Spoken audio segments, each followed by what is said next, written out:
All right, new material slash Buick update. We were gonna go from bare metal all the way to 2K primer yesterday, which is what this is done in now.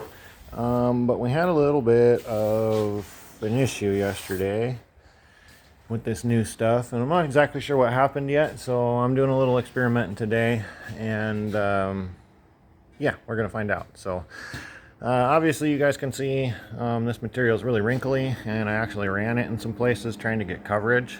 And then it has this weird like texture looking stuff to it. It's kind of hard to pick up on the camera. But I was afraid it was blistering is what it looked like, because I thought that it was going to be like a nice shine flat kind of a surface, and not this porous feeling, I guess. And so I decided to go ahead and let this full cure before we sprayed primer on it. I didn't want to prime all this stuff and waste all the material and then have to go all the way back down to bare metal, which is kind of good, I think, because now this stuff is fully locked up this morning. And I'm going through and I'm sanding it. So what I did is, and what I'm doing is I'm blocking this stuff out. It's actually taking a block pretty well. So I got 80 grit on the block. And what we're trying to do is make sure that the material's adhered, which I broke through in a couple of spots, and now I'm really confident in the adhesion of this product. So it's adhered to the metal really well, and it's blocking, which means it's hard enough to take a 80 grit, which led me to saying, okay, well, I'll go ahead and block one panel and prime one panel and see how she comes out. So what we're doing now, and this is it's a good thing that we're doing this too, because we're getting a lot of high and low spots out of these panels. So I went through and I blocked all of this stuff this morning with the hand blocks.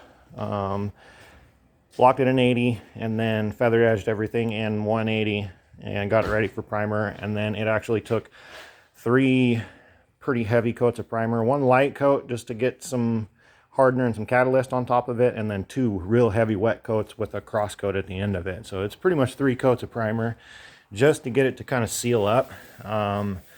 And now it feels really nice. This thing's full cured now. It's been sitting for a couple hours, and I think it's pretty much ready to have a 150 stick run over it and then some spot putty. And the one thing that, and I'll show you what we're doing and what we're kind of fighting in this step of the whole project, highs and low spots. What we call them is peaks and valleys, like when you look at a mountain. So when we take a solid block, a flat block like this, and you've got a peak and a valley, this block will knock the peaks off as you sand it down. So that's kind of what you see here.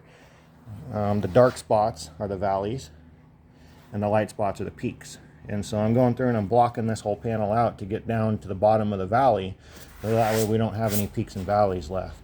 The other thing that I was doing, like I said, was checking the adhesion of the product, and it's really well adhered. So now as we go through and block it, we can start to see how wavy some of these panels are. And we're doing the job of kind of what filler would do and kind of what primer would do, because this stuff is buildable and sandable, so says the technical data sheet. So now what we're doing is we're trying to get down as far as we can and get all these valleys out. Well, like now you can kind of see over in this area of the panel, I've got a peak.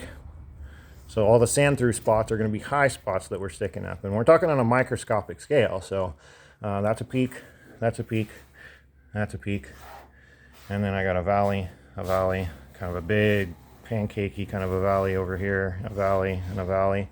So what this is telling me is I got a high spot, especially right here. I got a high spot right next to a low spot. So there's no way that I'm going to be able to block this out. You can take a sander and sand that down, but what you're going to create is you're going to create a dish. You're going to create a long sloping valley, and the light will definitely hit that, especially when it's done and we go to fully sand it and polish it. This is essentially the same hood as it was on the El Camino, and you guys remember how flat those black stripes were when it was done. The only way you get this, and that was a brand new hood, I did the same steps. I had 2 coats of primer on it, stick blocked, and then ready for paint. So now we're going to go through and block all these panels out and get as many of the peaks and valleys out as we can. Then we'll feather edge all these 80 grit scratches, the block scratches. We'll get rid of those with some 180 grit, and then prep it and go ahead and make up some 2K primer, some urethane 2K primer. So I'm working on blocking the hood right now, and then I'll bring another table in and we'll throw the fenders up on a table and prep the rest of the stuff to get a primer coating on it. Real happy with how this stuff turned out. You guys can see the light.